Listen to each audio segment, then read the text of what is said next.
Pre-dawn in Plattsburgh, New York. The gas station is also the bus stop. Taxis idle, waiting for the fares they know are coming as the bus from New York City wheels in. It's been a long ride in the middle of the night, even a longer journey before. Where did you come from? Nigeria. Nigeria. Yes. These are not ordinary travelers. They're on a pilgrimage. Are you going to Roxham Road? Yes. Yeah. Roxham Road is the way to a better life, they believe. Better than the reality they leave behind.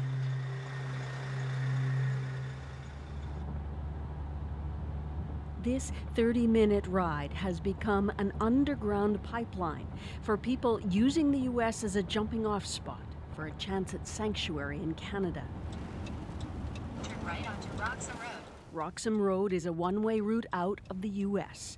Just ahead, where the road ends, is the border with Canada. As the shuttle arrives and those passengers clamber out, they collect up their belongings, everything they can possibly carry. The RCMP is waiting.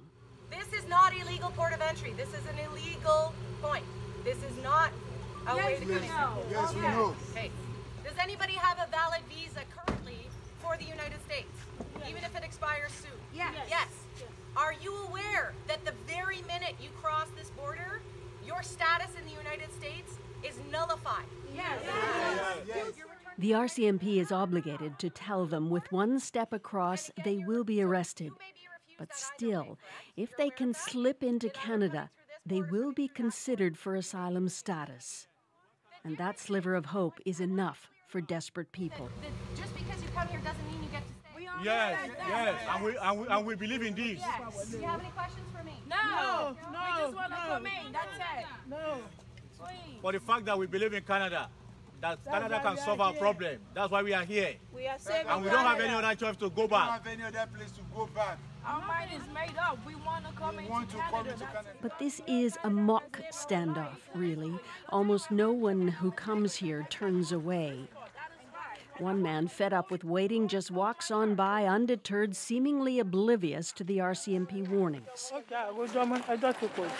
which sets the others in motion. Some of these families appear to have flown into New York City, bussed up here, maybe on U.S. tourist visas.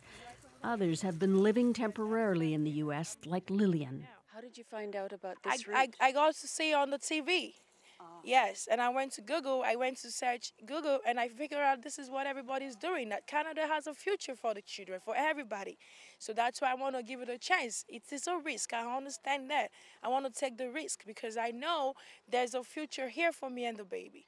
Why don't you stay in the United States? Because Donald Trump don't want me to stay in the United States. He said he doesn't want immigrant. I'm illegal in the United States because I only have visa. And if you don't want me, I cannot stay there. When is your visa up? You already have. It got expired on July, about a couple of months ago. So my baby is citizen, but I don't care because I believe Canada has better offer than United States can offer me. Do you think Canada will let you stay? Yes, they will let me Why do you stay. think that? Because I'm not going back. They don't have a choice than to let me stay. That's why. No matter what the Canadian government does to slow down the influx, they're still coming. Just in August, look how many crossed over right here, more than 5,000. And so many were kids, over 1,100. Now, not as many Haitians, but clearly word's gotten out in the Nigerian community.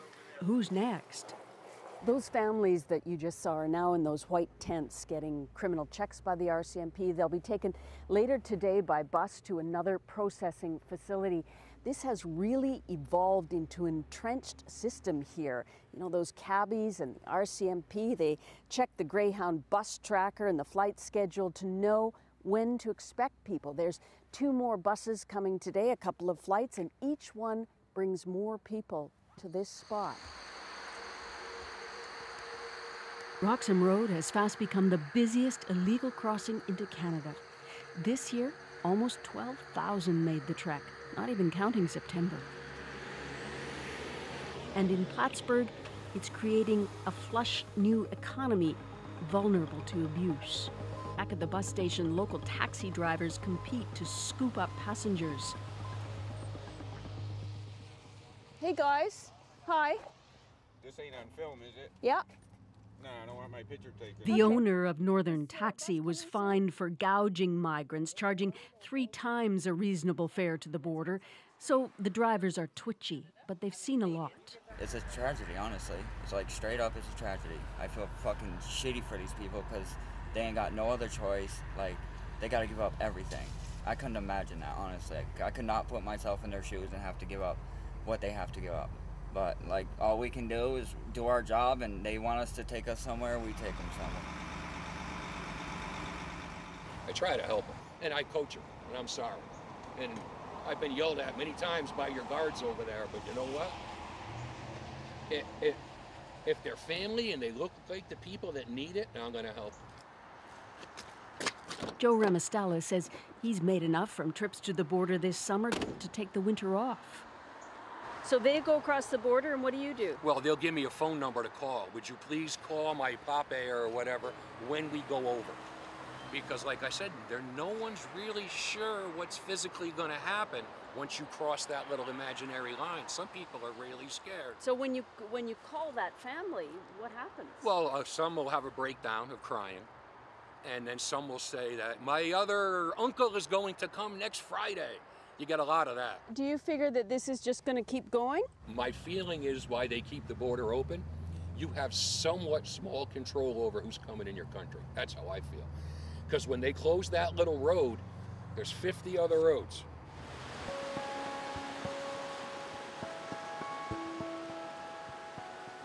Border running in the Champlain Valley is not new.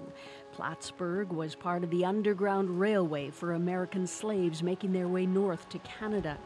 There's over 500 kilometers of frontier where New York, New Hampshire, and Vermont butt up against Canada.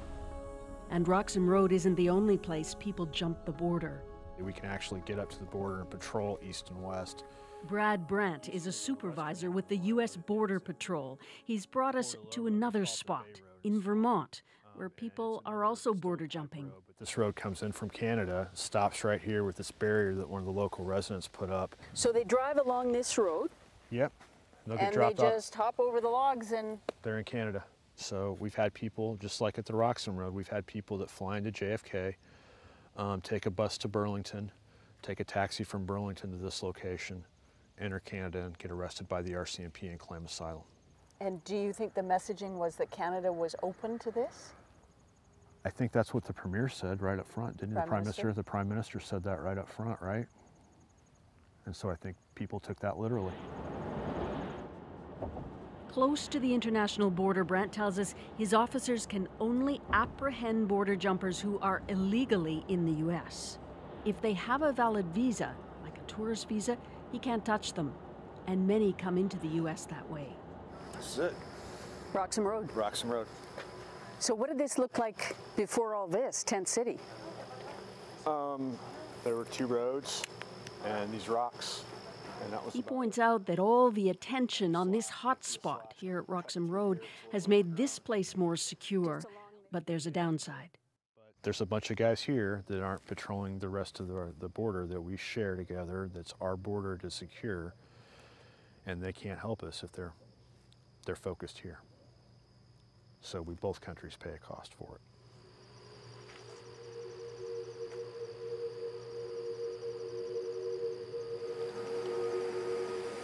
Trump's anti-migrant warnings are propelling people north, running the border here instead of crossing at the official border nearby. Telling them to go to the other border crossing. Then they're gonna have to pay me for another fare. The cab don't wait around, you know what I mean? Next year, temporary protected status for many in the U.S. may not be renewed, so more will come. Some of them utterly desperate, like Aisha, Nigerian, alone, with 4 kids. She bussed up here from Philadelphia via New York. How long have you been in America? Close to a year now. There's no job with 4 children. No job, nothing, no place to live. We used to go to church, to go to mosque. to beg for money or food for our children. Now they don't want to take them in school.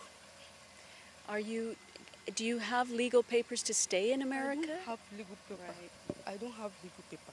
I left Nigeria with frustration.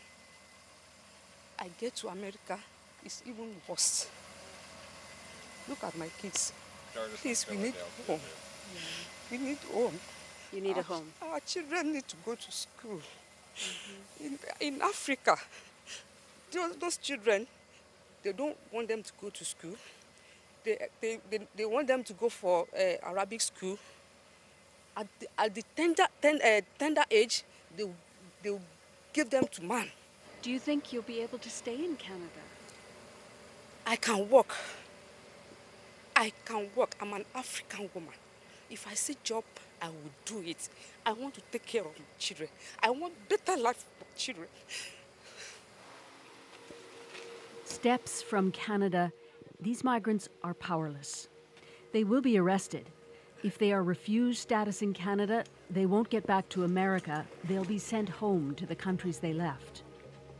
Canada is urging them to apply at the official border, the front door, but it's holding the back door open. And for migrants, that means at least 1 foot in. Susan Ormston, CBC News, near Plattsburgh, New York.